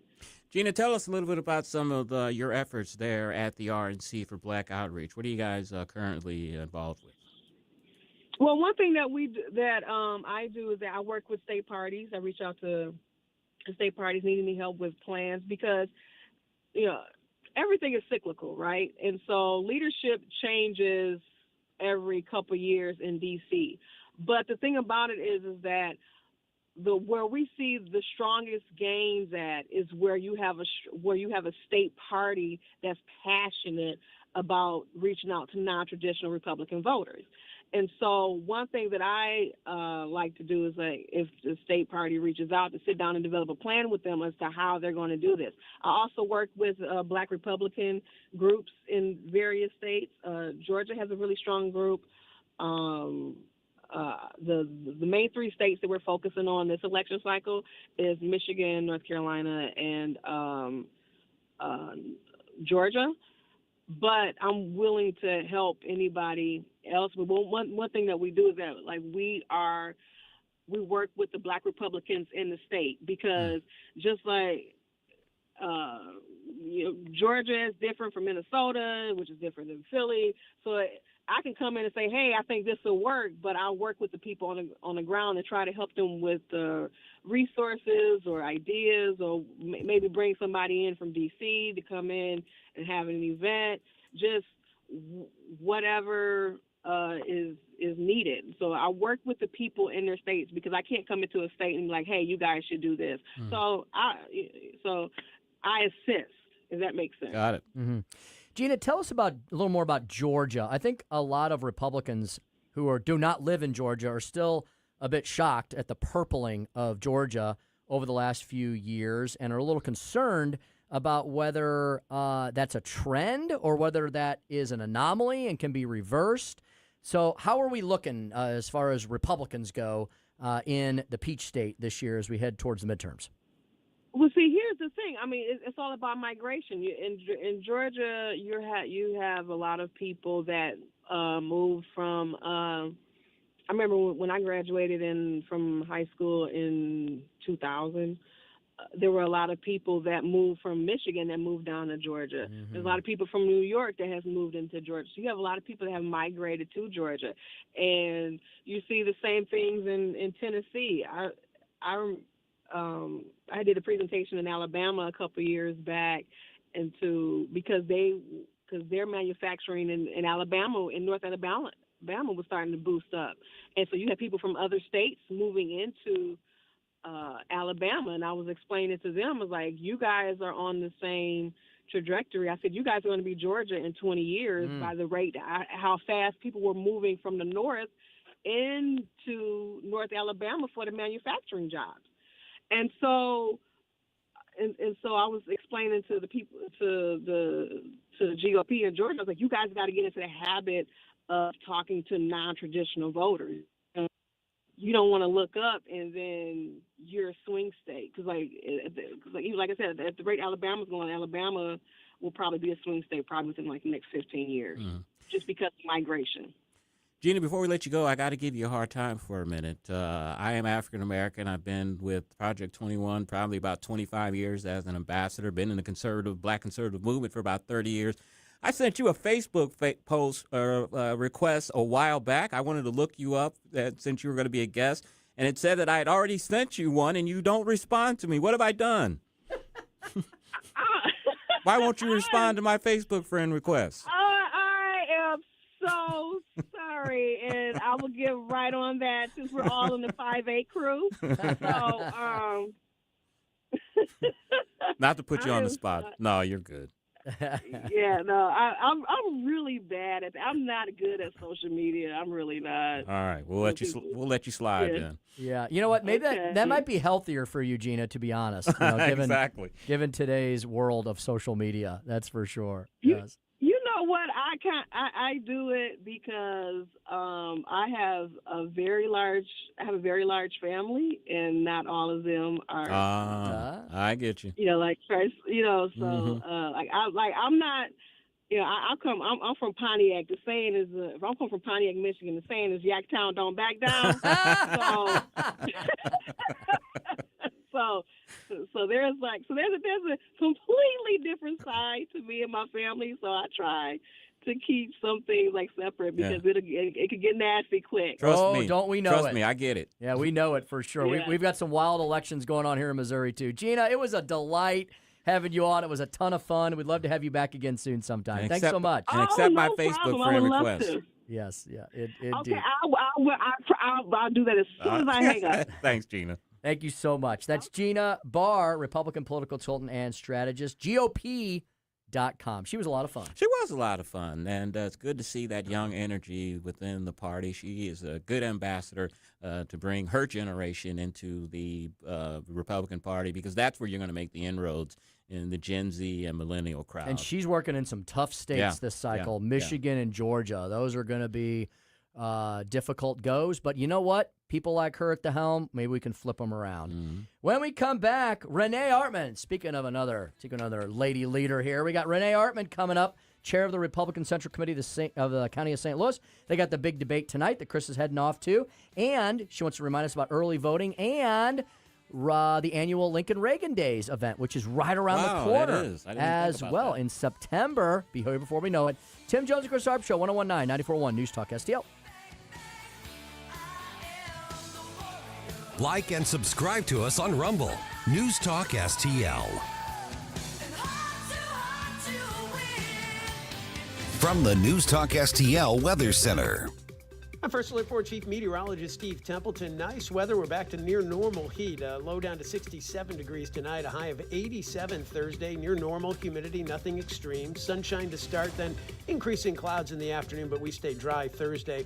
It's Friday. We'll have a chance for some showers, maybe some thunderstorms late afternoon and evening. An isolated strong storm, especially southwest of St. Louis, not out of the question. High of 84. Just have the umbrella handy for some off and on rain on Friday. That's the latest from the First Alert 4 Weather Center. I'm Chief Meteorologist Steve Templeton. Whether at home or at work, you're mobile. So when you're mobile, stay mobile. Keep St. Louis's home for conservative talk with you wherever you go. Download the News Talk STL app in the App Store or at newstalkstl.com. If you have a home with a yard, then you likely have tree care needs. So I got your one-stop shop for all your tree care needs. Or I should say if you have a business. Hanson's Tree Service provides tree care services for homesteads, for businesses, for large industrial commercial facilities. They provide tree services at the St. Louis Zoo. No job, and they've done it in my house too. So no job too big or too small for Hanson's Tree Service. HansonsTree.com is where you find them. They provide expert insured tree care, a variety of services including green resource recycling, grinding and land clearing, and so much more. You can order mulch online, apply for hassle-free estimates, 6 months same as cash financing, make payments. You can book an appointment online. You can book a tree inspection online. They've got awesome arborists. I had one of the arborists, it's a very fancy word. I had one of the arborists out to our Jones home last week, trying to save this big elm tree. I don't know if we will or not. I probably waited too long to have Hanson's out. So if you're seeing problems with your trees, get them out there right away because they can take care of it. If you have to take a tree down, they can do that as well. I have had them remove large and small trees, and then we plant new trees, right? And circle of life goes on and on. Chad Hanson's a great guy, great friend of the station, great friend of the show. Been in business for decades. This is a multi-generational family business, independently and locally owned. Why would you call anybody else? Hanson's Tree Service, found at hansonstree.com. Hanson's Tree Service at hansonstree.com. Republican Chris Sander is the true fiscal conservative running for state representative. Chris Sander says it's time to stop Travis Wilson giving away hundreds of millions of dollars in state tax credits to special interests, billions of tax dollars given away to private developers of empty office buildings in St. Louis and sports stadiums in Kansas City. Chris Sander will work to bring our tax dollars home to St. Charles. We need a representative in our corner, not another lobbyist for St. Louis or Kansas City. Please vote for Chris Sander, Republican for state representative, the true fiscal conservative. Paid for by Sander for Missouri. Patricia Van Dyne, Treasurer. Tony Colombo here for Gutter Pros and Exteriors, your all-in-one service team that brings years of experience and quality that's affordable right to your doorstep. Christine and I discovered Gutter Pros and Exteriors when we bought our home and inherited a gutter problem. And they've also repaired siding damage on our home because along with gutter repair, gutter installation, and leaf protection, the Gutter Pros team are also the best for repairing other exterior damage, including fascia, soffit, and all siding repair and installation. Learn about all the ways Gutter Pros and Exteriors can help your home or business right now at gutterpros.com. Is your portfolio prepared for the biggest risks facing investors today? Hi, it's Tim Jones. High inflation and a rapidly changing economy may impact your investments. If you haven't made appropriate changes, your portfolio may not be positioned to address some of the biggest risks in today's economy. That means it's time to request your free portfolio review from the ClearPath Wealth Management Group at Stifel. You can hear their latest views on the markets and investing during On the Money, hosted by Stifel financial advisors Bob Stockdale and Eric Robert, every Saturday morning at 9 a.m. on News Talk STL 101.9. They can help you get organized, guide you through critical retirement decisions, and create a portfolio designed around your needs. To schedule your free portfolio review, go to clearpathinvesting.com. That's clearpathinvesting.com, or call 636-695-2650. That's clearpathinvesting.com, 636-695-2650. Stifel Nicholas & Company, Incorporated, member SIPC and NYSE. Can you believe politicians nearly doubled state spending since 2019? Yeah, that's twice the rate of inflation. What do we get for all that extra spending? Nothing. Yeah, and get this, over 200 loopholes are buried in our tax code, written by lobbyists for wealthy corporations. Our tax code is rigged against us. We get taxed on our paycheck, our home, everything we buy. I guess somebody's got to pay for all that spending. That's why we need Amendment 5. It puts politicians on a leash. Forces them to cut taxes and control spending, whether they like it or not. Amendment 5 closes the loopholes, eliminates income taxes, cuts property taxes, and gives $3,000 a year to average working families. We decide, not the politicians. Amendment 5 is the biggest tax cut in Missouri history. I'm voting yes on Amendment 5. Paid for by Missouri Promise PAC, Mark Ellinger, Treasurer. Tim Jones and Chris Arps in the afternoon. 5:51 on the Tim Jones and Chris Arps Show, and we are honored to have on the line Renee Artman. Of course, she's the chair of the Republican Central Committee of St. Louis County. Renee, how are you?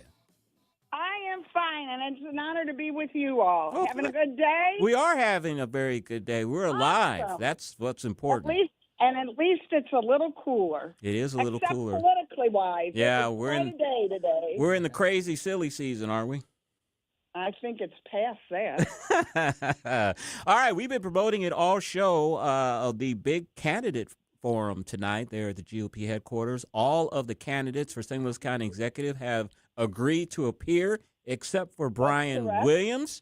And so he won't be there, but 3 out of the 4 will. Tell us a little bit about it. Well, and you're going to be our host. Yes. Our MC. You got my check ready? Yes, thank you. I like that laugh. That was good. That was Tim. Good, Tim. I like you how you think. It starts at 7 o'clock. When you come in, we're going to have you register, and then you will be given an index card, I apologize, and a pen, and you can ask a candidate whatever question you can. We will collect these cards, and then we will give them to you, and you will proceed to ask the candidates their questions. It opens with 3-minute opening comments from the candidates, and then questions. They have 2 minutes to answer. And if a candidate needs to rebuttal another candidate, they have 1 minute. And then they have, at the end, closing arguments are going to be about 2 minutes. All right. Yep. Very good. So, Renee, is this a first where we've had a Democrat and Republican debate before the primary at the GOP office, I think, or anywhere? I think this is pretty unique. Yeah. We're doing a lot of firsts this year, and if somebody says it can't be done, that's all I need to hear. I'll get it done. Yeah, we definitely know that. All right, let's talk a little bit about early voting. Even though the election is Tuesday, it started last week. Tell us about early voting. Well, I am talking to more people, and they're calling me, and I think the American voter, on a general, are losing faith in our political systems. It seems that there's 2 sets of rules, one for the everyday citizen, and then there's another set of rules for the people in power. And we can talk about that taking at the county level of the past 2 county executives. But we need to tell people it is so important that you get out and vote. Mm-hmm. You can get discouraged, but that's the worst thing you could ever do. Our democracy depends on you voting. You have to stand up, speak out, and vote. Yeah, Renee, because otherwise, I mean, as long as we keep having elections, if our side of the political spectrum says we're not going to vote for whatever reason, then we're automatically guaranteing defeat, aren't we? Exactly. And yes, every vote does count. Now we can get into our elections rigged or any that, but I do not believe that to be the case in St. Louis County. I think our electoral system in St. Louis County is very good. I know both of the directors, and they are above board in everything. Renee, St. Louis County Lincoln Reagan dinner will be soon coming upon us. I think that is in September. All of us in this room, including you, know who that keynote speaker is going to be. Do you want to divulge that, or you just want to wait? Oh, sure. Right. It's on our reservation form. Oh, I didn't know that. Yes, sir. All right. It is. When I say his name, you're not going to recognize him, but his name is Rob Carson. We know him. In the top, oh, good, yay! He is in the top 10 syndicated for Newsmax. He was a former Major League Baseball player, I didn't know and that. his real claim to fame is he worked for Rush Limbaugh. He was his speechwriter for 35 years. His comedy writer. And Yes, sir. And I've had the honor of talking to him several times. And our Lincoln Days, he's going to talk politics, but he said, Renee, I'm going to give it. It's going to be serious, but at the same time, we're going to have fun with it. I am really excited about this keynote speaker. And he also has a connection to Missouri. He went to school here at Northwest Missouri, and he has worked in the St. Louis market and the Columbia radio market. So he is kind of coming back home in a sense. Oh, thank you. I didn't know that. Yeah, he told me he was from here. And so I'm having him fly in early on Friday evening. And I said, we will take you to dinner. Where would you like to go? He said, I want Emo's Pizza. That's funny. Renee, we've only got a few seconds left, but folks ask us all the time, where can they get campaign stuff? You've got a ton of it at the headquarters, don't you? Yes, we're bursting at the walls with it. And our address is 794M Gravois Bluffs Boulevard. And if you come, our business hours are posted on the door, but real quick, I'll give them to you. Tuesday, Wednesday, and Friday, 10 to 3. Thursday, 1 to 6. And if you can't make it then, you need to call my cell phone, 314-398-6667, and I will make arrangements to meet you at the office. And that is Renee Artman, St. Louis County Republican Chair. We'll see you tonight at the big debate. Larry Connors USA is up next. U.S. aircraft carrier fire kills 134 sailors. 1019 94.1 News Talk STL. Drive safe. Have a great evening.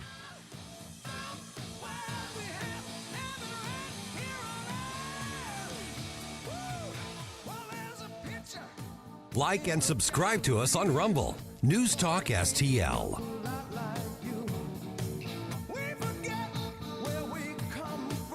Bill, you're an old politician. Yup, sure am. So you know the old-timers warned that someone trying to sell you a pig in a poke was a con man. Well, sure. Well, no offense, Tom, but your politician's Amendment 5 is a pig in a poke. How felling politicians